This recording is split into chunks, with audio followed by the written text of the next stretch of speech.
Mesdames, Messieurs, bonsoir à toutes et à tous. Merci de votre fidélité au programme de LCA Télévision. Bienvenue à votre émission Franc-Parler. Cette semaine, nous allons parler essentiellement de la situation au Burkina Faso avec une invitée qui a bien voulu répondre à notre invitation. Elle est actrice de la société civile au Burkina Faso. Safiatou Lopez-Ongo est avec nous. Safiatou Lopez-Ongo, bonsoir. Oui, bonsoir. Merci d'accepter notre invitation pour cette émission Franc-Parler. Je rappelle que vous êtes en ce moment la présidente du mouvement de plaidoyer pour la cohésion sociale et la réconciliation au Burkina Faso. Merci d'avoir répondu une fois de plus à notre invitation.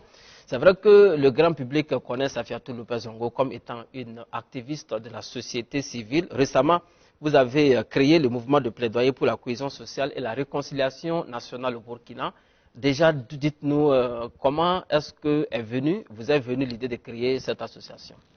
Bon, c'est au regard de la dégradation de la situation, d'abord sécuritaire au Burkina Faso, des conflits intercommunautaires, Oui. les affrontements en tout cas entre les populations, que nous nous sommes dit entre camarades que bon, il fallait que nous essayions d'une façon ou d'une autre d'apporter en tout cas notre contribution pour l'apaisement. Parce que vous pensez qu'il y a lieu de réconcilier les Burkinabés entre eux. Nous pensons qu'il est pertinent de réconcilier le peuple burkinabé.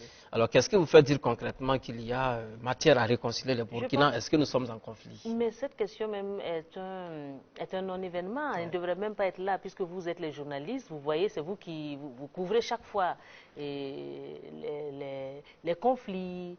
Et tous les jours, vous avez des Burkinabés qui tuent des Burkinabés, ce qu'on dit terrorisme aujourd'hui. Ce sont des Burkinabés qui tuent des Burkinabés. Vous avez les affrontements entre Peul, Mossi, Foulsé et autres. Et tout ça, ce sont des Burkinabés. Et ce sont ces ethnies, ces 60 et quelques ethnies qui forment le Burkina Faso. Le Burkina Faso n'est pas une ethnie. Donc il faut d'abord conscientiser le peuple burkinabé pour que chacun sache que le Burkina Faso n'est pas une ethnie. Le Burkina Faso, ce sont ces plusieurs ethnies ensemble qui forment le Burkina Faso. Quand vous regardez, et quand Sankara est venu, pour même déjà le nom Burkina Faso, il y a plusieurs langues qu'il a formulées pour dire que nous sommes, c'est l'unité, c'est l'union nationale. Donc pour arriver à l'unité nationale et l'unité sacrée en tout cas des fils et des filles de ce pays, je pense qu'il y a lieu que le peuple burkinabé se parle. Il y a lieu que nous pensions ensemble à fermer cette page qui ne nous fait pas honneur et de regarder ensemble dans la même direction pour la construction de ce pays. Alors, depuis que vous avez mis en place votre mouvement, il y a quelques mois, on vous a vu très active sur le terrain. Vous avez fait la ronde des autorités morales au niveau donc, du Burkina. Et ces tournées vous ont même amené hors de la ville de Ouagadougou parce qu'on vous a vu dans les villes de Waïkuya, de Koudougou, de Bobo, du Lasso, etc. Alors, dites-nous aujourd'hui, est-ce que vous avez le sentiment que toutes ces autorités morales reçoivent 5 sur 5 votre message de réconciliation? En tout cas, nous devons dire merci à Dieu et merci à toutes ces autorités religieuses et coutumières qui nous ont favorablement accueillis et qui nous ont vraiment, qui nous soutiennent, parce qu'ils nous soutiennent et ils continuent de nous soutenir même après nos passages. À tous nos passages, nous avons rencontré, que nous avons eu à faire pour rencontrer les autorités religieuses ou coutumières, nous avons été vraiment confortés. Parce que nous avons vu, nous avons vu, je prends l'exemple du roi du Yatenga. D'accord. Le Naba Kiba. Le Naba Kiba, qui nous a, vraiment, il nous a impressionnés. Il nous a dit que lui-même, il a perdu son propre frère dans cette histoire d'attaque et autres. Et jusqu'à aujourd'hui, il ne sait pas où se trouve son frère. Et qu'ensemble, entre eux et autorités religieuses, ils ont réfléchi, ils ont mené toutes les réflexions pour voir comment faire pour en finir avec. Et donc, il nous accompagne jour et nuit, il sera là pour nous accompagner. Et quand nous sommes partis là-bas, la population du Yatenga est sortie, de Waïbia. Ils sont sortis, nous sommes passés aussi à Yako. Nous avons vu des populations vraiment engagées, qui sont sorties, qui se sont mobilisées pour nous accueillir. Et nous avons mené des sensibilisations. Nous leur avons dit que la politique, ce n'est pas la haine. La politique, c'est juste des divergences d'opinion. C'est comme si nous étions au Burkina Faso, comme si nous étions dans une même cour. Et que chacun sort. Tu vas par exemple à Pasmanga pour ton commerce, l'autre va à Rodoko pour son commerce, l'autre va à Zangueté. Et on se retrouve le soir pour manger ensemble et dormir ensemble. La politique devrait être comme ça. Un peu comme le Monseigneur Anselme et Sanon, qui nous a dit à Bobo du Lasso. Oui, il a eu à nous dire que la politique devrait être la forme la plus élevée de l'amour. Ah oui? Parce que quand tu es nommé ministre, et quand tu es élu conseiller et député, quand tu es élu président, oui, tu sers tout le peuple burkinabé, sans distinction de couleur politique, d'ethnie ou de religion. Ouais. Donc tu es devenu, tu es devenu celui-là qui sert tout le monde. Tu devrais travailler pour tout le monde. Mais malheureusement, souvent ce n'est pas le cas. Si tu me regardes de travers, je ne dois pas te servir. Ouais. Bon, si tu n'es pas d'accord avec moi, c'est que je dois te combattre. Ouais. Donc c'est surtout cela que nous devons essayer de voir, de mener en tout cas des sensibilisations auprès de la population. Et j'ai eu à dire aux jeunes, si vous avez eu des amis ensemble avec lesquels vous avez mené en tout cas certaines choses et qu'après la politique vous a divisé, la réconciliation, la paix ne dépasse pas, ça commence par là. Essayez de vous réconcilier.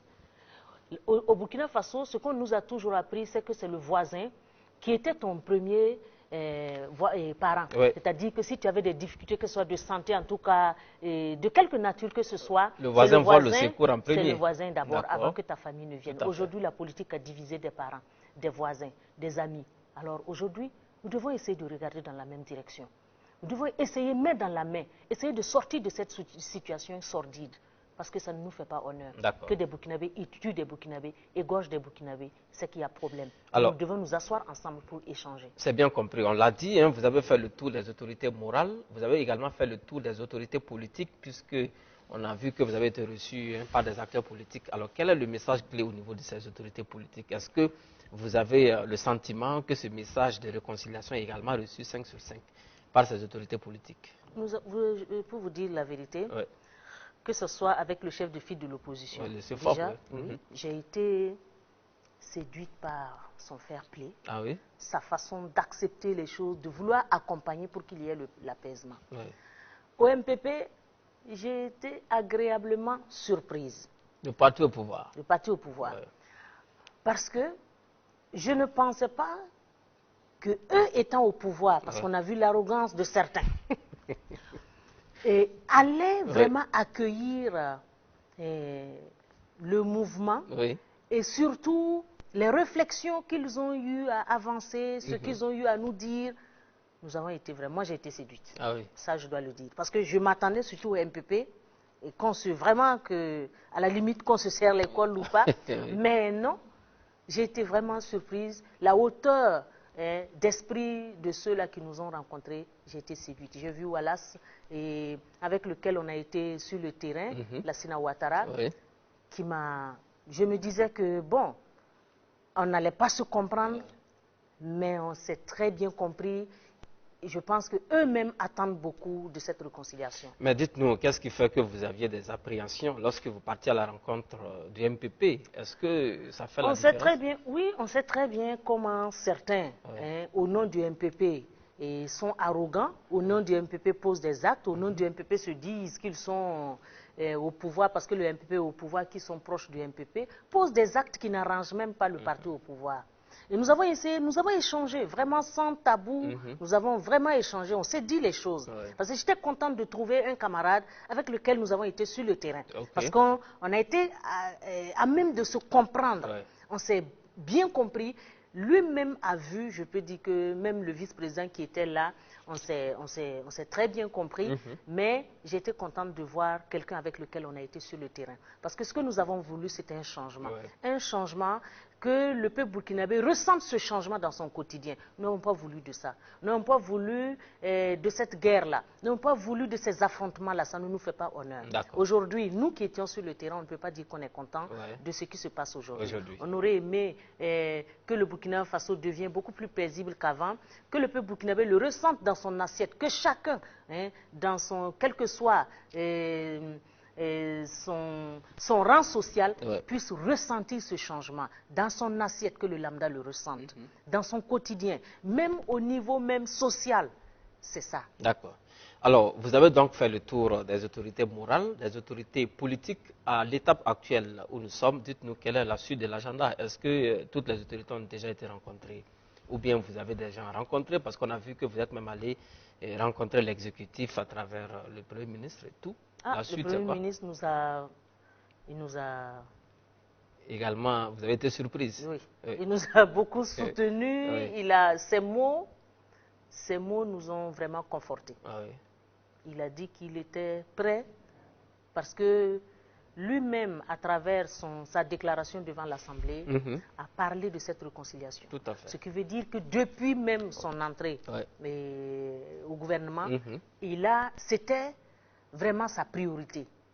Donc c'est son cheval quand même de bataille et qu'il était prêt à nous accompagner pour cette réconciliation. D'accord.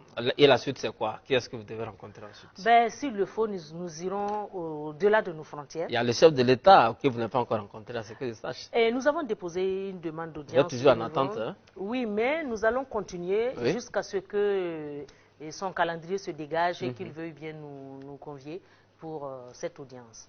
Et après le chef d'État, ce sera tout? Non, nous continuons toujours. Ce qui est sûr et certain, nous sommes presque à la fin, parce que nous avons rencontré, en tout cas, nous allons repartir à Bobo, parce qu'il y a des... Bobo est assez sensible. Tout à fait. Voilà, Bobo est assez sensible et très important. Et Bobo, on ne peut pas aller comme ça et puis revenir. Il faut repartir, voir toutes les sensibilités, et pour qu'ensemble, on s'accorde pour ce dialogue national. D'accord. Dans ce dialogue national, nous ne disons pas que voilà ce que nous voulons qu'on fasse. C'est un dialogue national. Il y aura toutes les sensibilités. Ce n'est pas nous qui allons... Il faut bien que les autorités veuillent bien l'organiser. Si les autorités acceptent de l'organiser, c'est à partir de là que nous allons jeter les grandes questions et ensemble, le peuple burkinabé va décider. D'accord. Est-ce que dans votre démarche, il était prévu d'aller au-delà des frontières du Burkina? Parce que quand on parle de réconciliation, on a également la diaspora. C'est prévu. Vous allez aller hors du pays. Où par exemple? Nous irons. En Côte d'Ivoire. En Côte d'Ivoire, nous irons. Et où encore? Nous verrons. S'il y a la possibilité d'aller en France, nous irons. Ah oui. Vous êtes déterminé? Oui, nous sommes déterminés. Alors, dans votre agenda, il était prévu qu'après la ronde des autorités, vous devrez restituer les résultats de ce plaidoyer. Est-ce que c'est fait? C'était prévu pour février? Oui. En fait, en réalité, le problème, c'est quoi? C'est une question de calendrier. Et quand nous déposons, par exemple, les demandes d'audience, ce n'est pas tout le monde qui réagit vite. Il y en a qui réagissent peut-être dans la même semaine. Il y en a en fonction, en tout cas, du calendrier de chacun. Donc, nous nous sommes dit, bon, tant que nous n'avons pas pu voir toutes les sensibilités, nous ne pouvons pas sortir cela. Mais sinon, nous avons fait nos propositions. Il y a d'autres propositions que nous avons encore faites pour ajouter aux propositions que nous avions déjà fait sortir.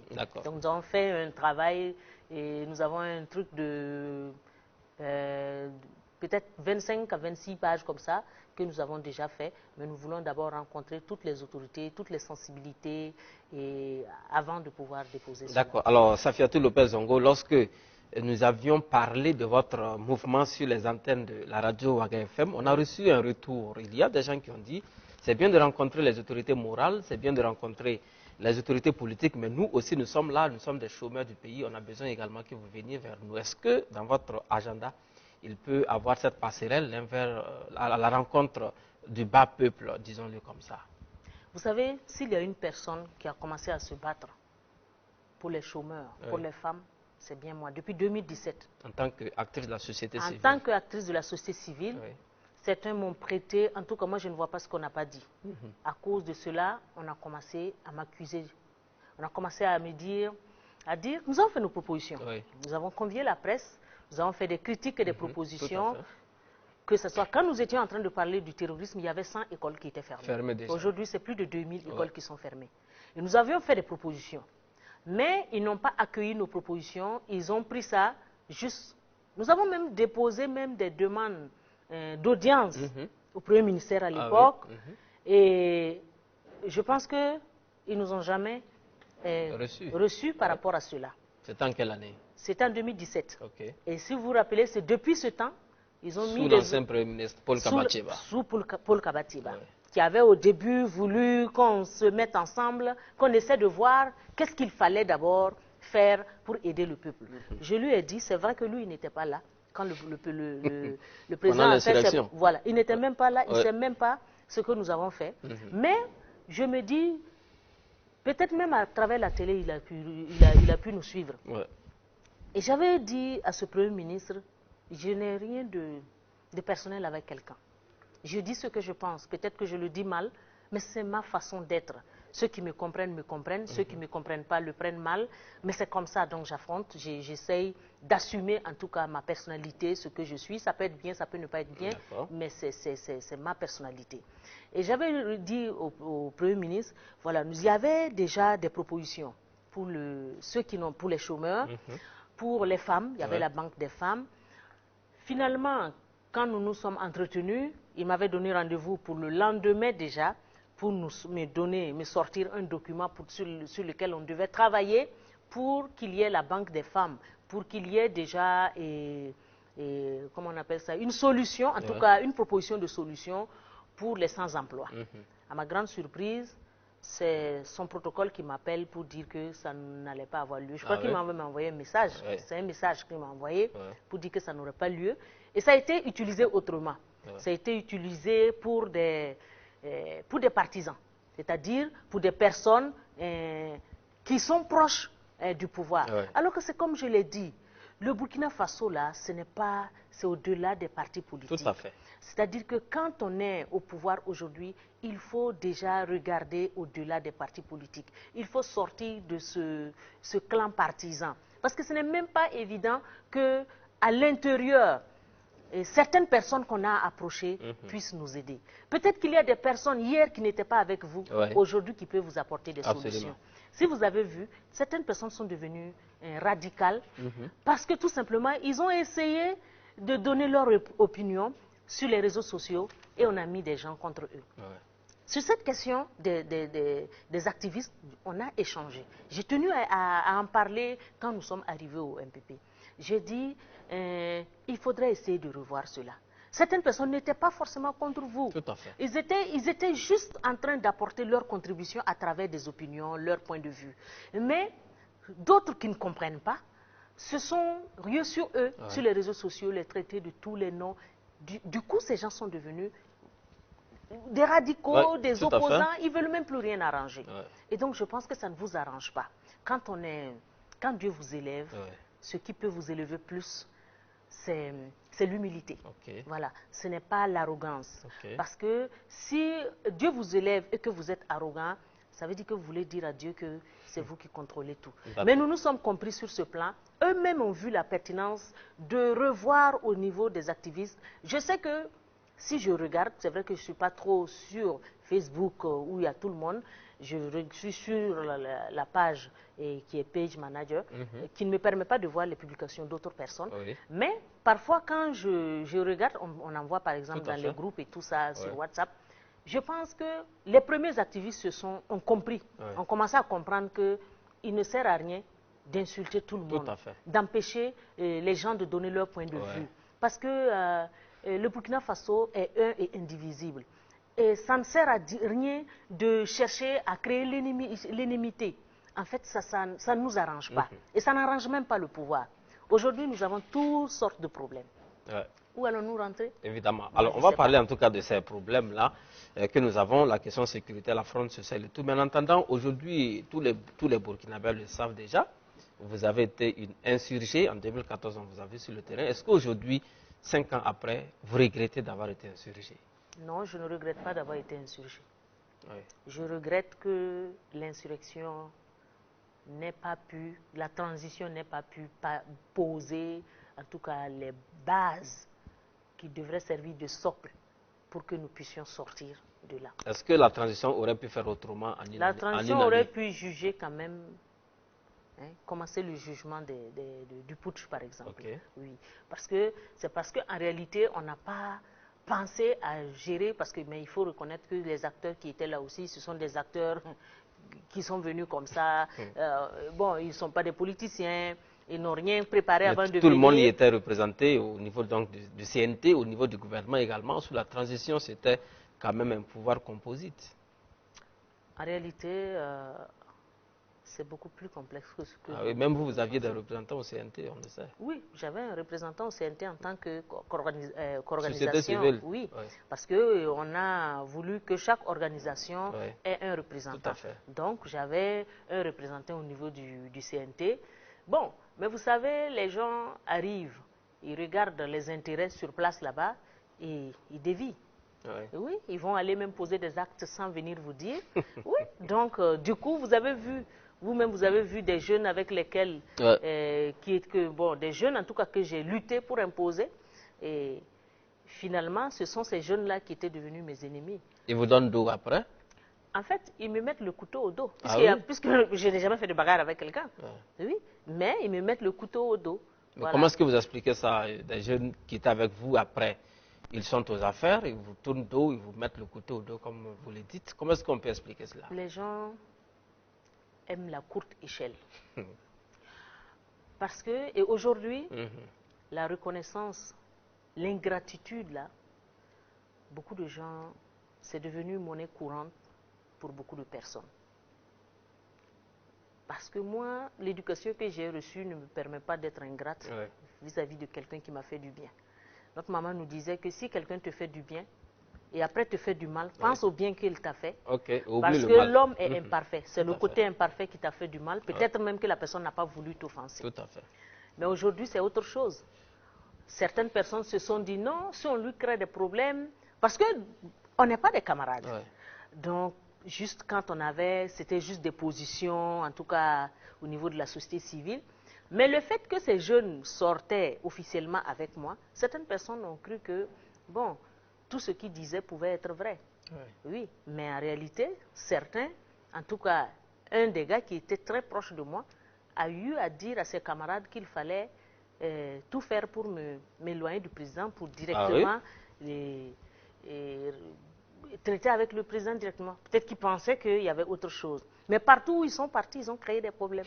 Oui, parce qu'ils ont vu que là-bas, ça n'allait pas, ils sont allés chez une autre, ils ont créé des problèmes là-bas, ils sont allés chez un autre, ils ont créé des problèmes là-bas, ils sont repartis. Mais moi, j'ouvre la porte une fois, je te pardonne, mais je ne te permets pas de revenir me faire du mal. Voilà. Donc j'ai dit que je les ai pardonnés parce que... Donc vous insinuez aujourd'hui que c'était eux le problème, hein, puisqu'ils ont eu des problèmes partout, comme vous le dites. Ils ont eu des problèmes partout. C'est toujours des problèmes, comme on le sait.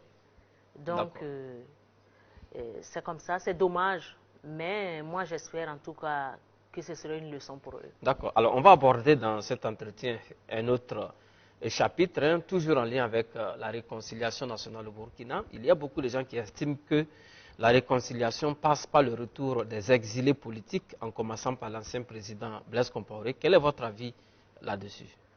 Bon, moi je pense que quand on dit réconciliation nationale inclusive, on ne peut pas se permettre de dire qu'un Burkinabé n'est plus Burkinabé. Moi, je ne me donne pas ce droit. Mais personne n'a dit ça. Voilà. Donc, mais quand ils parlent, quand par exemple certaines personnes parlent de ceux qui sont au dehors, ben, ça veut dire qu'ils se disent non. Certains disent non, ils ne doivent pas faire partie. Tout à fait. Bon, ces personnes-là ont toujours de la famille ici. Donc, qu'est-ce qu'il faut faire? Est-ce qu'il faut dire qu'ils ne font pas partie des Burkinabés? Mais nous, sur ce plan, nos propositions, nous avons décidé de le sortir, en tout cas dans un cadre comme le dialogue national, qui va permettre en tout cas de trouver des solutions à la matière. Alors, ce qui est sûr et certain, nous n'allons jamais exclure quelqu'un. D'accord. Tous ceux-là qui pensent qu'ils peuvent aider pour la paix au Burkina Faso, la construction du Burkina Faso, parce qu'aucun développement n'est possible sans la paix, sans la réconciliation, ça il faut le dire. D'accord. Alors en ce qui concerne ce retour des exilés, il y a une réponse invariable qui est servie pour ceux qui demandent justement le retour de ces exilés. On dit toujours que personne n'a chassé Blaise Compaoré et sa suite et qu'ils peuvent revenir à tout moment au pays. Alors quelle est votre position là-dessus? Qui doit organiser ces retours au pays si c'était donc une des clés de la réconciliation? Vous avez vu au Mali à côté comment ça s'est passé. Même si on n'a pas chassé quelqu'un, il faut mettre les conditions qui puissent permettre à chacun de rentrer. On n'a pas dit d'occulter la justice, mais on sait très bien que ces problèmes, ces genres de problèmes comme l'insurrection nationale, en tout cas l'insurrection populaire qui a eu lieu, c'est des problèmes on a vu dans d'autres pays où la justice n'est pas le même, on n'applique pas la même justice que la justice qu'on connaît. Mais moi je pense qu'on ne peut pas occulter la justice parce que dans tous les cas, aucun développement n'est possible sans la justice. On ne peut pas occulter la justice et puis parler de démocratie. Non, on ne peut pas. Est-ce que ce n'est pas justement la justice qui fait craindre ceux qui sont exilés de revenir au pays? Est-ce qu'ils n'ont pas cette peur d'être arrêtés tout de suite depuis l'aéroport et être convoyé quelque part. Je pense qu'ils ont peur de ça, mais qu'on se dise la vérité. Moi, je savais qu'on allait m'arrêter. Ah oui? Mais je savais, non. D'abord, ils ont dit en décembre qu'ils m'avaient arrêté. Ils ont fait mettre, les activistes ont mis sur partout qu'on m'avait arrêté. Moi, j'étais toujours à la maison. Ouais. Donc, je savais déjà qu'on voulait, avant même qu'on mette sur les réseaux, je vous ai dit que moi, j'étais là. Quelqu'un a appelé pour dire que moi, on devait m'arrêter. Ouais. Voilà, et puis mettre dans l'affaire du Bari. Et donc, moi, j'étais là. Pour la personne qui était devant moi était en train d'échanger avec une personne qui ne savait pas que la personne était devant moi. Donc, je savais qu'on allait m'arrêter, mais j'attendais seulement. Je savais que c'était une question de temps. Parce que quand des autorités te cherchent avec la complicité de certaines personnes, de certains juges et tout, et gendarmes, tu ne peux pas échapper. Ah oui. On va toujours t'arrêter, même si on va t'arrêter. Mais c'est parce que j'ai été même très prudente qu'ils n'ont pas pu me piéger sur certains trucs. À un moment donné, je savais qu'on cherchait même à piéger, à mettre quelque chose dans ma voiture. Ah oui? Oui, on me l'a dit. Et j'ai dit, dans tous les cas, je ne sors même pas avec ma voiture. Donc, j'ai simplement dit au chauffeur des enfants, si tu vas, fais tout pour rester à côté de la voiture. C'est tout. Donc, c'est parce que j'ai été extrêmement prudente. J'ai fait des mois et des mois sans sortir avec mon véhicule. La seule fois où je sortais avec mon véhicule, c'est le décès de mon père. Et ça aussi, 9e jour après, on m'a arrêté. Donc, c'est pour vous dire que il faut affronter parfois les choses. Il faut affronter les choses. On ne peut pas, ça fait déjà, 4 ans, 5 ans, on est déjà sur ça. Oui. Je pense qu'il faut tourner la page. D'accord. Avant justement de tourner la page, il serait intéressant qu'on parle un tout petit peu de votre arrestation, puisque vous en parlez déjà. C'était il y a 1 année et demie. On se rappelle de cette arrestation spectaculaire. Après, on a parlé d'un dossier. Où est-ce qu'on en est finalement? Parce qu'on n'a pas vu de procès. Vous êtes en liberté. Oui. J'ai fait 4 mois, 8 jours. Parlez-nous de l'affaire. Je ne sais même pas ce que je peux dire sur cette affaire. Moi, j'étais chez moi. Personne ne m'a convoqué. Personne ne m'a appelé. Oui. La gendarmerie a pris d'assaut mon domicile. Ils sont restés là-bas. J'ai appelé mon avocat. J'ai dit, bon, moi je vois la gendarmerie, ils viennent beaucoup comme ça devant ma porte là. Je ne sais pas c'est quoi. Il me dit, ils t'ont appelé? J'ai dit non. Ils t'ont convoqué? Tu as reçu une convocation? J'ai dit non. Il dit, regarde-les comme ça aussi. Donc, je les regardais comme ça, jusqu'à la nuit. Ils sont venus dans l'après-midi, peut-être vers 14 h ou quelque chose comme ça. En tout cas, je ne me rappelle plus exactement de l'heure. Et c'est vers 21 h qu'ils ont cassé ma porte. Et je les ai regardés casser. J'ai pris la partie que je voulais sur les vidéos. Ils ont coupé même les fils. Ils ont cassé mon portail. Le grand portail, ils l'ont cassé. Le petit portail, ils l'ont cassé. Ils sont venus avec des trucs qu'ils ont cassés. Et ils sont rentrés. Je les ai demandé un mandat. On m'a dit qu'ils n'ont pas, ils m'ont dit qu'ils n'ont pas de mandat. J'ai dit, mais vous n'avez pas de mandat. Moi, je veux savoir. Je veux au moins la notification de charge. C'est quoi? Qu'est-ce que j'ai fait? Jamais. Mais j'ai fait 5 jours sans savoir ce que j'ai fait. Donc, ils m'ont amené comme ça à la gendarmerie de Paspanga. Et c'est comme je vous ai dit, j'ai demandé au major Sawadgo, ok, est-ce que ce que vous faites là, jusqu'à 3 h du matin, j'étais assise. Il dit, est-ce que ce que vous faites là, c'est normal? Vous m'avez arrêté, il n'y a pas de mandat d'arrêt, il n'y a pas de notification de charge. Je suis là, mon avocat ne sait même pas où je suis, puisqu'ils ont empêché même mon avocat de rentrer. Donc, finalement, et lui, il me dit, Lopez, que mandat d'arrêt... notification, que ça c'est à la télé, que ça c'est dans les films. J'ai dit ça c'est dans les films, et sur quoi vous vous basez pour arrêter les gens? Il m'a dit il arrive, il est parti. Ah oui. Il est parti. Il n'est plus revenu. Voilà, c'est le major Belem qui est venu après lui, que je lui ai répété la même chose. Quand je lui ai répété la même chose, il me dit non, mais tu as le droit d'appeler ton avocat. C'est lui qui a demandé mon téléphone, me donner. J'ai appelé mon avocat devant lui, il était 3 h du matin passé, Maître Kinterboumou est là, il peut en témoigner. Il m'a demandé où je suis. Vous avez appelé l'avocat à 3 h du matin. 3 h du matin passé. Voilà. Donc, 5e jour, ils ont pris mes téléphones. Donc, 5e jour, on ne sait pas ce qu'on a fait. On me fait sortir avec mon avocat. On dit, bon, qu'il fallait faire l'interview. Comment on appelle ça? L'audition. L'audition. Oui. On est rentré, on s'est assis. On a dit, c'est pourquoi que l'audition. Il y avait le major Belem, pas Belem, le major Sawadgo Abdoulaye. Et celui qui est actuellement à Boulmingou, Zabri. Oui. Ils me disent que non, on passe à l'audition. Mais non, on dit, mon avocat dit, c'est quoi? Elle a fait quoi? Parce que tous les jours, l'avocat a passé tout le temps à demander qu'est-ce qu'elle a fait. Il n'a pas allait faire la perquisition chez moi, il n'y avait pas de mandat de perquisition. Ils ont tout fouillé, ils ont pris ce qu'ils voulaient prendre. Même les portables de mes enfants, ils ont pris, les ordinateurs de mes enfants, les iPads, ce qui a été cassé même quand on m'a retourné, ils ont cassé la plupart de ce qu'ils ont pris. Donc, on n'a pas de truc. Mon avocat a dit, on sort. Nous avons aussi le droit de ne pas répondre à vos questions si nous ne savons pas ce qu'elle a fait. Est-ce qu'elle a fait quelque chose, elle a tué quelqu'un? Qu'est-ce qu'elle a fait? On veut savoir ce qu'elle a fait. Ils ont dit à mon avocat que c'est le procureur qui leur a demandé de m'arrêter et de faire l'audition. Eux, ils font leur travail. Donc, mon avocat dit, donc c'est le procureur qui vous a dit de l'arrêter. Sans notification de charge.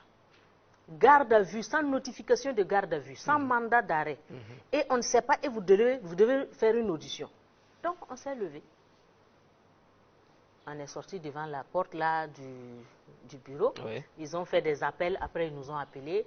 Bon, ils nous ont dit que c'est un drapeau qui est dans les travaux du BTP qui a dit que moi, j'ai dit de recruter des militaires pour faire un coup d'État.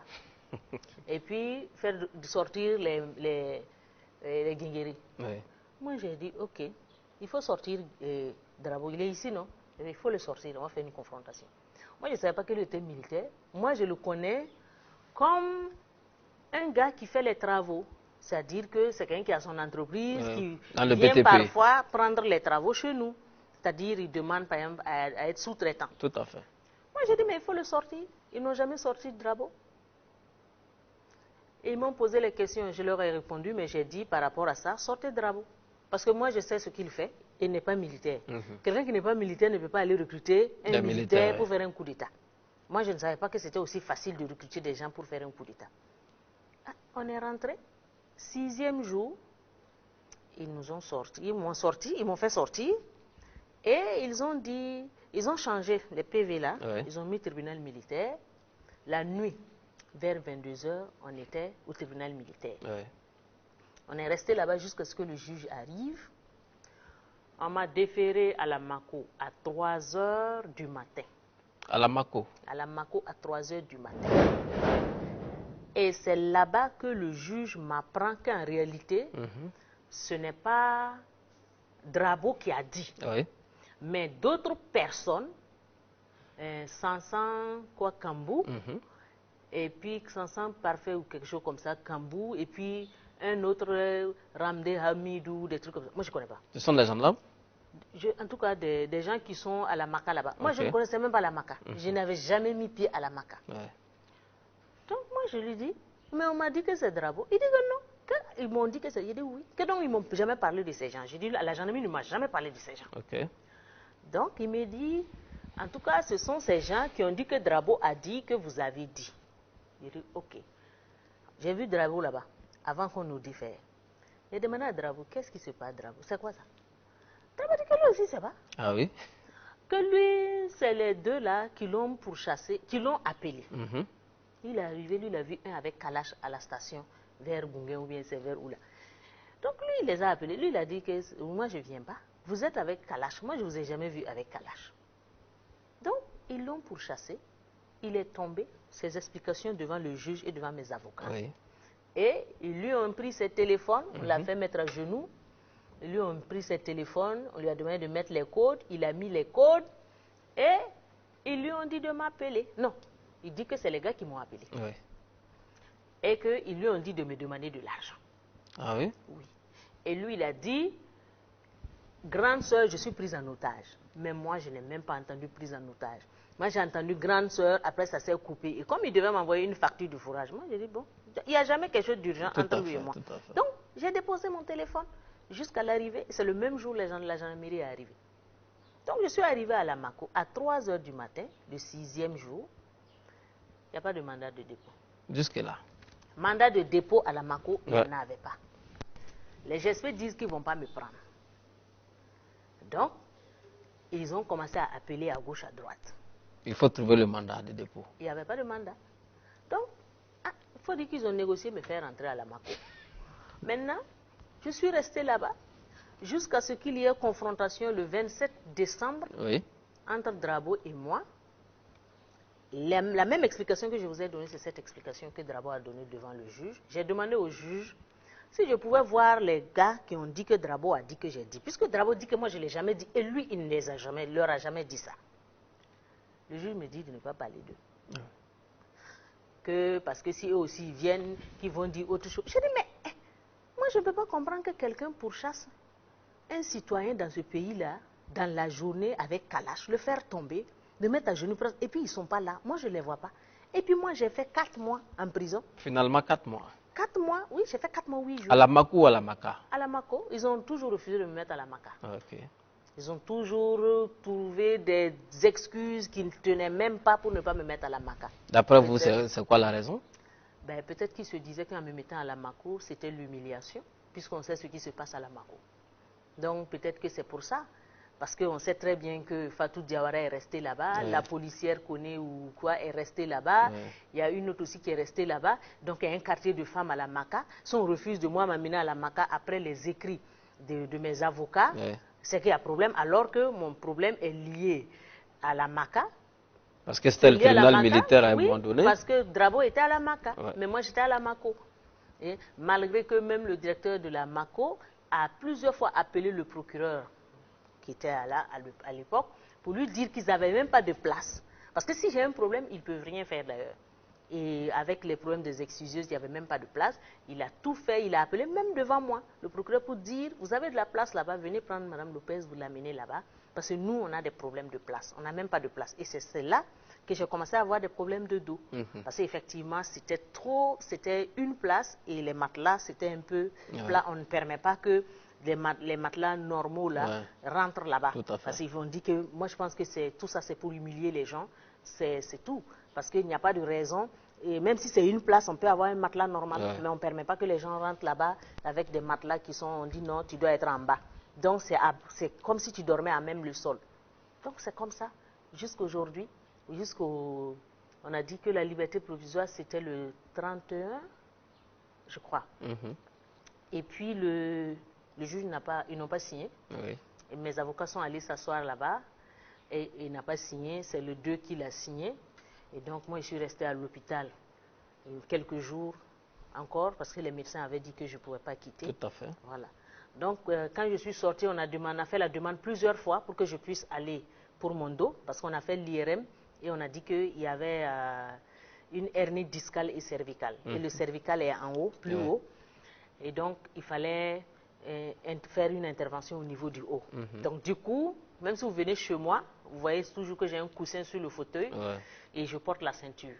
Donc, on a demandé la permission plusieurs fois, on n'a pas eu. Donc, moi, j'ai dit que je ne demande plus de permission. Voilà. Mais finalement, vous avez été remise en liberté. Est-ce que ce dossier-là a une suite? C'est ce qu'on voudrait savoir. Est-ce qu'il y aura un jugement un jour puisque moi, je ne sais pas sur quoi ils vont juger. C'est une liberté provisoire, ça suppose qu'il y a un jugement. Mais je ne sais pas comment ils vont se juger ça. Sinon, s'il allait avoir un jugement depuis longtemps, je suis sortie, ça fait 1 an. Je suis sortie en janvier. En fait, la liberté provisoire, c'était janvier, le 2 janvier que le juge a signé. 2019. 2019. Ça fait 1 année et quelques. Ça fait 1 année et quelques aujourd'hui. Donc, quand on demande au juge, moi, en tout cas, il y a un de mes avocats qui a dit que le juge a dit que mon dossier n'est plus à son niveau. Donc, lui, il ne parle plus de mon dossier. Donc, c'est une affaire qui est restée comme ça. Est-ce que vous avez prévu porter plainte en retour? Parce que vous parlez d'humiliation, vous parlez d'arrestation sans suite, sans jugement. Et même psychologiquement, ce que mes enfants ont subi. Est-ce que vous avez demandé réparation? Mais j'attends d'abord qu'on me donne le non-lieu. Parce que nous avons demandé le non-lieu jusqu'aujourd'hui. Ils ne nous ont pas donné le non-lieu. On est là. C'est un dossier qui est resté comme ça jusqu'aujourd'hui. Un dossier qui est resté comme ça. Et après, quelques mois après, vous avez décidé justement de reprendre votre bâton de pèlerin. Cela intervient après un long moment de silence. Et vous êtes engagé dans les questions de réconciliation. Ça peut étonner plus d'un Burkinabé. Plus que jamais déterminé. Parce qu'en réalité, il faut aller au-delà des individus, des individualités. Aujourd'hui, si chacun va se cantonner sur le moi, le Burkina Faso n'existera plus sur la carte. Ça ne sera plus un État. Il faut qu'on dépasse, on aille au-delà de nos rancœurs, au-delà de nos peines. Parce que je peux dire qu'en tant qu'actrice, que ce soit de l'insurrection, de la transition, et même de ce pouvoir. Ouais. Après tout ça, qu'ils aient eu le courage de me faire ce qu'ils m'ont fait, si je devais penser à ça, je n'allais jamais aller à une réconciliation. Mais quand vous dites il, à qui voulez-vous faire référence? Est-ce que vous en voulez à quelqu'un en particulier? Mais moi, je sais que ce sont ces gens qui sont au pouvoir là. Ah oui? Oui, c'est le pouvoir qui a manipulé la justice contre vous? Oui, c'est le pouvoir qui l'a fait. Ah oui? C'est le pouvoir qui l'a fait. Moi, je l'ai toujours dit au juge. Mais on dit de vous que vous êtes une militante du MPP. Est-ce que c'est faux? Je ne suis pas militante du MPP. Sur la même radio où toi-même tu es directeur, Ismaël Ouedraogo était à ton poste à un moment donné. Effectif. Il m'a reçu là-bas, je crois que c'était quoi, politique. Je lui ai dit que j'épousais les idéologies du MPP. Oui. Moi, je ne me renie pas. Non. Certaines personnes, pour des intérêts égoïstes, essaient de sortir des tenues, des photos où je porte. Ce n'est même pas des tenues MPP. C'est des basins. J'ai mis, moi-même j'ai fait imprimer. J'ai pris mes propres basins blancs et j'ai fait imprimer. Du logo du MPP? Logo du MPP. Okay. J'ai dit clairement, à travers votre radio, que j'épousais les idéologies du MPP. Ce n'est pas caché. Okay. Mais quand je dis que j'épouse les idéologies du MPP... Ça ne veut pas dire que vous êtes militante engagée et active. Depuis le 1er novembre 2014, je pense que je n'ai plus jamais mis pied au siège du MPP. Là, c'était après l'insurrection. Après l'insurrection. D'accord. Mais il faut dire, à l'époque, on est rentré dans la lutte. Avant l'insurrection, on a commencé activement à lutter, à nous exprimer. Mais on ne comprenait pas cette histoire. C'est après, quand les gens ont vu que nous, on était très farouches sur le terrain, qu'ils ont commencé à dire que non, c'est des politiques. On n'avait pas compris ça. Parce que si on l'avait compris, on n'allait jamais même aller là-bas. Le MPP a fait sa campagne. Je n'ai pas suivi le MPP pour faire une campagne. Moi, j'ai fait une campagne pour l'enrôlement, pour... Vous avez même vu qu'on a fait comme un petit film comme ça au niveau de l'Assemblée nationale pour sensibiliser les gens, pour qu'il y ait, pour que les élections se passent de façon paisible, que chacun accepte les résultats. Parce que vous étiez engagé dans la mobilisation des jeunes pour la participation citoyenne. Voilà. Donc, c'est-à-dire, quand on a commencé à dire politique, ça c'est pour nous combattre. Mais moi, franchement, je n'avais pas compris que cette histoire-là, le fait de porter le truc, après d'autres personnes, mais c'est parce qu'ils ont vu que nous étions quand même... En tout cas, sur le terrain, on était déterminés. Il n'y avait rien à faire. C'est-à-dire, quand on se levait, on disait qu'on voulait ça. En tout cas, on travaillait pour y arriver. Et c'était quand même assez chose.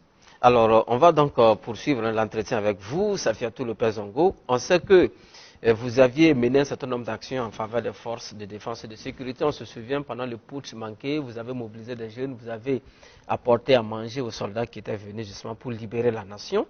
Ensuite, vous avez tenté d'organiser des choses, des marches en soutien aux forces de défense et de sécurité. Alors, parlez-nous de votre histoire d'amour avec les FDS. Moi, je pense que les FDS font un travail assez louable. Et ça n'a pas commencé aujourd'hui? Non, ça n'a pas commencé aujourd'hui. Quoique certaines têtes sont utilisées par des gens qui sont au pouvoir pour nuire, certaines têtes, c'est-à-dire des FDS? Oui, certaines têtes. La hiérarchie? Moi, je pense que je parle, mais je peux parler même directement. Si vous avez vu, je suis allé au camp Paspanga. Malgré qu'il n'y avait pas le pain, on a fait ouvrir des boulangeries pour prendre des pains dans des véhicules, remplis de véhicules pour aller le donner. On se souvient, oui. Et ce n'est pas seulement le camp Paspanga. Pendant le putsch. Les cartons de sardines, oui, pendant le putsch. On sait ce qu'on a fait. Mais j'ai été déçu après. J'ai été déçu de voir... Et par qui? Par certaines têtes, oui. Par certaines têtes de la gendarmerie, j'ai été déçu, très déçu. Parce que je me suis dit, en réalité, ça veut dire que dans ce pays, on peut faire la force à quelqu'un juste parce que tout simplement, quelqu'un est acquis à la cause de quelqu'un. La tenue là vaut mieux que ça.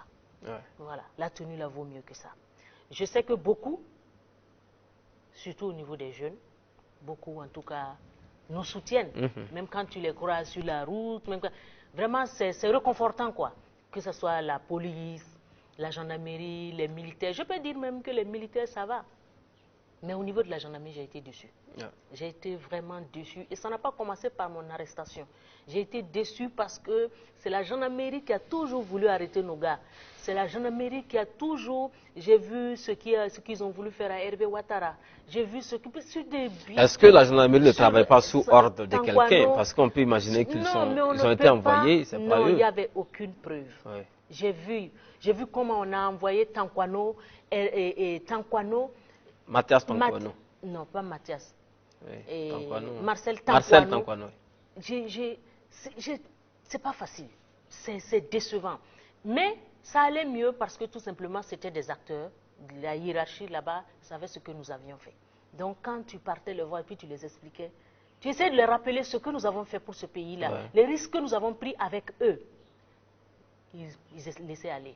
Mais à la fin, ils ont trouvé le moyen de relever toutes ces personnes parce qu'ils se sont dit, c'est des gens, ils étaient avec les insurgés. Et aujourd'hui, c'est d'autres têtes. Des têtes qui s'en foutent pas mal. D'autres nous connaissent, mais continuent d'agir contre nous. D'autres ne nous connaissent pas, donc on ne peut pas les en vouloir. Ils se disent, bon, on ne sait pas ce qu'elles ont fait, mais quand même, je peux dire qu'au niveau de la gendarmerie, on sait ce que nous avons fait. D'accord. Alors, Safiatou Lopez, ça fait 4 années, bientôt 5, que le président de Fasorok, Marc Christian Kaboré, gère le pouvoir d'État. Alors, en quelques mots, quel est le bilan que vous pouvez dresser de la gestion des affaires publiques par le chef de l'État? On commence peut-être par les points positifs. Bon. Qu'est-ce qui a marché en 5 ans? Si moi je parle, les gens vont dire que c'est parce qu'elle est contre le pouvoir. Bon, je parle des points positifs. Est-ce qu'il y en a ou pas? Moi, je vais dire quelque chose. Oui, allez-y. Le président Kaboré est un homme que Dieu a doté d'une chance. Il a la chance. Il est arrivé au pouvoir pendant que certains, ceux-là même qui sont dans son gouvernement, beaucoup n'y croyaient pas. Ah oui? Oui, beaucoup nous ont combattus. Parce qu'ils se sont dit, Roch n'arrivera jamais au pouvoir. Mais j'ai toujours dit, le pouvoir, depuis 2014, j'ai toujours dit, le pouvoir, c'est Dieu qui donne. Oui. Parce que si Dieu dit que tu vas être président, qu'on le veuille ou pas, même si tout le monde dit non, là, ils vont finir par accepter. Oui. Dieu va dompter tout le monde. Mais il n'a pas su s'entourer. Le président Roch n'a pas su s'entourer. Vous avez un problème avec son entourage? Je n'ai pas un problème comme ça. Mais on peut pas, un président ne peut pas s'entourer. Vous voyez, quand les courtisans deviennent des autorités, il y a un problème. C'est-à-dire même dans la chefferie. Le courtisan, quand tu lui donnes un pouvoir, tu as problème. Parce qu'il est courtisan, pourquoi? Parce qu'il veut quelque chose. Tout à fait. Il ne va jamais te dire la vérité. Donc le président Kaboré s'est très mal entouré. Aujourd'hui, moi je vois certaines personnes qui ont mené la lutte activement au niveau du MPP, au niveau même de la société civile. Pas forcément la société civile, mais sur le terrain. Parce que sur le terrain, quand il y avait des sorties, tout le monde sortait. Aujourd'hui, ces gens-là rasent les murs. Aujourd'hui, ces gens-là, ce n'est pas la peine, c'est la misère. Et puis, on prend des opportunistes, des gens qui nous ont combattus sur le terrain. Des gens qui étaient sous leur licano quand il y avait... Mais est-ce que le président est au courant? Est-ce qu'il sait ça? Est-ce qu'il connaît le passé de ces gens dont vous parlez? Le président peut-être a cru à un moment donné qu'il faut prendre les hableurs pour habler le peuple. Mais le peuple, aujourd'hui, là, est à un autre niveau. On ne hable pas quelqu'un aujourd'hui. Tous ces gens ne peuvent pas habler quelqu'un. Il y en a qui parlent mal. Aujourd'hui, le Burkina Faso est à la croisée des chemins. Tout ce que moi je peux demander, c'est que ces gens-là soient un peu humbles. Parce que vous savez, quand on est au-dessus de l'arbre là, tout à fait. Quand on est plus haut là, si ce n'est pas tombé, il ne reste plus rien. Donc, il faut que chacun pense à Dieu. Il faut que chacun pense au Burkina Faso. Parce qu'on sait ce qui se passe. Mais on veut la paix. Et comme au nom de la paix, on essaie de faire comme si on ne voit pas certaines choses. Vous êtes au courant. Mais quand on voit par exemple le problème de la TVA, de l'UTS... L'UTS, on allait en parler justement. Allez-y. Oui, c'est un problème pour vous. Ça, c'est un problème pour tout le peuple burkinabé. Oui. Parce que nous sommes à la veille des élections. Tout à fait. On ne peut pas se lever et puis jeter ça comme ça. Ceux qui ont conseillé au président d'aller là-bas, ce n'est pas des gens qui l'aiment. Moi, je pense que chacun prépare sa sortie. Et c'est ça. Parce que même si vous sortez, vous préparez vos sorties, après là, vous allez revenir au Burkina. Après là, c'est le Burkina Faso. Donc pour vous, la question de l'UTS élargie aux primes et indemnités des fonctionnaires, c'est une question d'opportunité. Il ne fallait pas le faire maintenant? Non, ce n'est même pas le moment. Ce n'est ni le moment... Qu'est-ce qui vous fait dire que ce n'est pas le moment? Parce que nous sommes en année électorale ou alors c'est parce que les Burkinabés ont des soucis? Non, oui. Par exemple, quand on voit que le pouvoir d'achat est réduit, on dessert l'impôt. Moi, comme certains le disent, je ne suis pas technicienne en la matière. Oui. Mais on doit permettre aux gens de pouvoir vivre sereinement, dignement. Mais si, pendant que les gens ont des problèmes, on sort ça, on sait que le pouvoir d'achat, c'est compliqué. Et vous avez des gens qui vont sortir, qui vont parler, au lieu de chercher à aider le président à trouver une solution par rapport à ça. Vous avez des gens qui sortent, qui parlent mal au syndicat, ça ne va pas. Vous n'avez pas, vous pouvez pas, non. Bras de fer entre le syndicat et puis le pouvoir, ça ne marchera jamais. Le syndicat est toujours plus fort, c'est ce que vous voulez dire? Ils sont plus forts. Ah, mais c'est la masse, hein. Parce que vous avez les gens qui sont dans le public et ceux qui sont dans le privé, ces gens sont ensemble. Donc il y a un problème. Moi, je pense qu'il faut trouver, s'ils ne peuvent pas revenir en arrière, parce qu'ils pensent que ça peut, en tout cas, je ne sais pas, mais ils n'ont qu'à essayer de trouver autre chose pour déjà aider le président. Mais il y a quand même des acteurs politiques qui ont dit que les Burkinabés n'ont pas autant de problèmes comme on fait le faire croire, parce qu'il y en a beaucoup qui passent les longueurs de journée dans les débits de boissons. Ça veut dire qu'ils ont l'argent pour payer à boire, mais les 5 000 ou 10 000 francs sur les salaires ne devraient pas poser problème. Qu'est-ce que vous répondez à ces derniers? Non, ceux qui sont là-bas en train de boire, il y en a aussi qui ne peuvent pas manger. Vous savez aussi qu'il y a la famine. Il y en a aussi qui ne peuvent pas avoir 2 plats par jour. Oui. Donc il faut reconnaître. Et aujourd'hui, je pense qu'ils ont essayé d'une façon ou d'une autre. Certains se sont dit, bon, si les gens n'ont pas l'argent, avec 2000 ou 1000 francs, on peut amener quelqu'un à poser des actes qui va, en tout cas, jouer sur sa dignité et autres. Et certaines personnes aussi se laissent faire. Moi, même si je vais mourir de faim, je ne vais pas, personne ne peut me payer ou me faire quelque chose pour que je fasse ce que je ne veux pas. Parce que je suis sûre et certaine d'une chose. Dieu, là, quand il te met au monde, là, il sait que ce que tu dois avoir pour manger, là, il a mis ça. D'accord, ça c'est déjà prévu. Voilà. Donc, je dis, ensemble, regardons dans la même direction. Certaines personnes disent que non, est-ce que les Burkinabés sont divisés? Si les Burkinabés ne sont pas divisés, les affrontements, là, entre, je ne sais pas, Peul, Mossi, Foulsé, quoi. Les conflits communautaires. On n'allait pas avoir ça. C'est parce que nous sommes divisés. Avant, chacun avait son peul, son forgeron et tout. Les gens vivaient en communauté. Ils mangeaient ensemble. Chacun, il n'y avait pas de suprématie. Chacun avait son mot à dire. Aujourd'hui, si les gens se tuent, il y a problème. Vous dites qu'il n'y a pas de choses, comment on appelle ça? Il n'y a pas de division. Comment ça, il n'y a pas de division? Et c'est des Burkinabés qui tuent des Burkinabés. Si on n'est pas divisé, on est comment? Moi, je ne comprends pas. Certaines personnes le disent pour des raisons qu'eux, ils maîtrisent. Mais moi, je ne comprends pas. Moi, je dis que tu sois Peul, que tu sois, je ne sais pas, Dafine, que tu sois... Nous sommes tous des Burkinabés. Et c'est ensemble là que nous formons le Burkina Faso. Nous ne faisons pas attention. Le Burkina Faso va disparaître. Le Burkina Faso est un et indivisible. Nous devons regarder dans la même direction.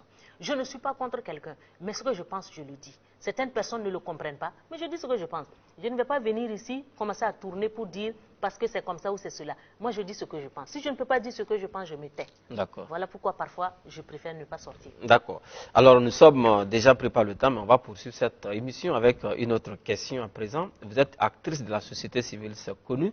Alors, quelle est votre appréciation sur le rôle que joue aujourd'hui la société civile au Burkina, qui en principe devrait être un peu la sentinelle du pouvoir d'État? Est-ce que la société civile au Burkina joue réellement ce rôle de sentinelle, ce rôle justement de veille citoyenne? Certaines personnes, quand ils sont arrivés au pouvoir, aux affaires, ont voulu fragiliser la société civile. Il y a eu des tentatives de fragiliser la société civile. Ils l'ont fait.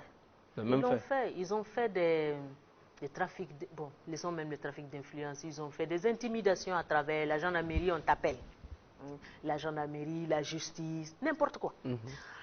Juste parce qu'ils sont sûrs qu'ils ne pourront pas maîtriser ces acteurs. Ceux qu'ils peuvent maîtriser là, eux, ils sont de la société civile, même quand ils font les trucs, on les invite, puisqu'ils n'ont rien d'autre à apporter. Ils ne peuvent rien dire. Tout ce qu'ils peuvent dire là, oui, on va dire comme ça, on va dire comme ça. Mais est-ce que c'est comme ça, on peut apporter quelque chose dans ce pays-là? Vous ne pouvez pas fragiliser, chercher à intimider ceux-là qui peuvent apporter quelque chose. Même si vous n'êtes pas d'accord avec ce que la personne dit, regardez la pertinence. Même si vous ne m'aimez pas, ce n'est pas Safiatou Lopez par exemple. La pertinence de ce qu'elle dit. Nous avons par exemple dénoncé, je prends l'exemple de ce que nous avons fait. Ils ont mis des gens sur la radio. Les radios à nous vilipender, m'insulter. Même il y en a qui ont eu le courage de dire qu'en réalité, s'ils n'ont pas de financement pour les jeunes, c'est parce que nous, on a fait nos propositions là, nos critiques et propositions. À la télé, il y a des gens qui sont allés jusqu'à dire des choses comme ça. Il y a le Burkina Faso, beaucoup de gens ne comprennent pas. Donc quand tu dis à Moré que non, en réalité, on voulait faire des choses pour les jeunes, mais elle est partie à l'ambassade de France, elle a vu l'ambassadeur, elle a fait quoi? Mais j'ai vu l'ambassadeur. Mais quand nous avons fait nos propositions, vous ne voulez pas voir nos propositions. Nos propositions sont allées au-delà de nos frontières, ça allait dans toutes les institutions, en tout cas qui sont censées être intéressées. Tous ont vu. Beaucoup de gens ont apprécié, mais le pouvoir en place, parfois nous arrivons quelque part et certains nous disent que non, ils ont appelé pour dire que c'est comme ça, nous on veut faire tomber le pouvoir, nous on veut faire... Des autorités ont le courage d'appeler dans des institutions pour déjà nous calomnier avant notre arrivée. Donc la société civile est fragilisée. Moi j'ai eu des camarades où j'ai été obligé de leur dire, mais attendez, vous foutez quoi là? Vous ne sortez pas que nous on insulte, j'ai dit, mais et puis quoi? Ils n'ont qu'à insulter. Puisque c'est l'arme qu'ils ont, il n'y a pas d'argumentaire solide. S'ils veulent, on s'assoit ensemble. Et puis chacun va avancer son argumentaire. Il ne suffit pas d'appeler dans les radios ou d'aller sur Facebook insulter quelqu'un ou prendre ma photo pour mettre sur Facebook que j'ai mis MPP. Qu'est-ce que j'en ai à foutre? J'ai mis MPP. Et après? Oui, mais tout le monde savait, mais je partais. Je partais et on a même eu une audience avec le président du Faso, mais tout le monde savait. Tout le monde savait qu'il n'y avait pas de problème entre le président et nous. Le président, avant son investiture, est venu à notre cérémonie au Sénasa. Il a invité la société civile à garder sa position de veille, de toujours dénoncer. J'ai toujours les audios, de toujours dénoncer, parce que c'est de cette façon qu'on pourra rééquilibrer les choses. Mais il y a beaucoup de gens qui pensent que ça ne marche pas parce que la société civile burkinabé est suffisamment politisée. On estime même que les acteurs politiques créent des associations de la société civile. Est-ce que vous en savez quelque chose? Mais quand un parti politique prend des, comment on appelle ça, des membres de leur bureau politique pour créer une association qui va sortir insulter des gens, vous avez vu qu'il y a des associations qu'on a créées pour dire qu'ils sont sortis pour combattre Lopez. La presse a posé la question, ils ont dit non. La presse a dit, est-ce que vous avez créé pour combattre Lopez? Ils ont dit oui. Vis-à-vis. Vis-à-vis. Devant la presse. Vous voulez que moi je dise quoi? Moi j'ai continué à dénoncer. Ils m'ont envoyé en prison. Je suis sorti de la prison, j'ai continué à dénoncer. Mais j'ai vu la situation nationale au Burkina Faso. Ceux-là qui sont au village, ceux-là qui fuient, les déplacés, chaque jour on tue des gens. Des gens se déplacent, des villages entiers se vident. Je me suis dit, je dois aller au-delà de ma douleur. Je dois aller au-delà de ce que ces gens m'ont fait. Il faut dépasser les individualités. Parce que s'il y a la paix au Burkina Faso, quiconque viendra au pouvoir en bénéficiera. Il y a des gens qui se disent, on ne va pas aller à l'apaisement parce que c'est Roch qui va en bénéficier. Mais écoutez, parce que vous ne voulez pas que Roch en bénéficie, vous allez détruire le Burkina Faso. Vous allez détruire le pays. Vos enfants vont devenir quoi? Vos petits-enfants vont devenir... Vous-même, vous allez devenir quoi? Parce que tout simplement, vous avez un problème avec Roch. D'accord. Alors, Madame Lopez, nous sommes bientôt à la fin de l'émission. Une dernière question peut-être. Est-ce que vous allez un jour faire ou refaire la politique? Non, pour le moment. Ça ne vous passe pas par la tête? Non, parce que la politique actuelle ne va pas avec mes principes. Oui, le mensonge, tout ce qui se passe. Moi, vous savez, c'est compliqué. Parce que moi, j'ai vu aujourd'hui que certaines personnes, c'est juste la diffamation, la délation pour pouvoir arriver. Vous avez vu, nous avons commencé notre mouvement. Quand nous avons commencé notre mouvement, des personnes, pas des moindres, des présidents d'institutions nous combattent à travers des gens. Bien que ce soit un mouvement pour la paix. Pour la paix. Des gens qui sont censés faire la paix nous combattent. Vous insinuez qu'il y a des gens qui ne veulent pas la paix au pays? Mais il y a des gens, la paix ne les arrange pas. Mais nous allons aller pour la paix. Il y a des gens, c'est quand il y a le cafouillage qu'eux, ils gagnent. Parce qu'il faut toujours ajouter du sel pour prendre de l'argent, ajouter du piment pour prendre de l'argent. Donc ça ne les arrange pas. Ça ne les arrange pas du tout d'avoir la paix. Mais nous sommes vraiment confortés dans notre position parce que depuis que nous avons commencé nos tournées, nous avons été bien accueillis. Tout le monde a compris la pertinence d'aller à l'apaisement, à la réconciliation nationale. Vous êtes donc convaincus d'être sur le droit chemin? Nous sommes convaincus que nous sommes sur le droit chemin. Et ceux qui nous combattent là, nous on veut seulement qu'ils reviennent vers nous. Parce que nous avons dit, il n'y a pas d'adversité, nous sommes tous, en tout cas des frères, nous voulons la paix. Voilà. Finalement, nous allons repartir ensemble. Et c'est bien compris. Merci d'être passé sur ce plateau de l'émission Franc Parler sur LCA. On espère en tout cas vous retrouver très prochainement. Merci, c'est un plaisir. En tout cas, merci pour avoir répondu à notre invitation, même si ça ne fut pas facile de vous avoir sur ce plateau, il faut le dire ainsi. Mesdames, Messieurs, merci à vous également qui avez suivi cette émission Franc-Parler. Je rappelle que notre invitée de la semaine était Mme Safiatou Lopez-Ongo. Elle est la présidente du mouvement de plaidoyer pour la cohésion sociale et la réconciliation nationale. Je vous recommande la même fidélité au programme de LCI. On se retrouve la semaine prochaine avec un nouvel invité. Au revoir.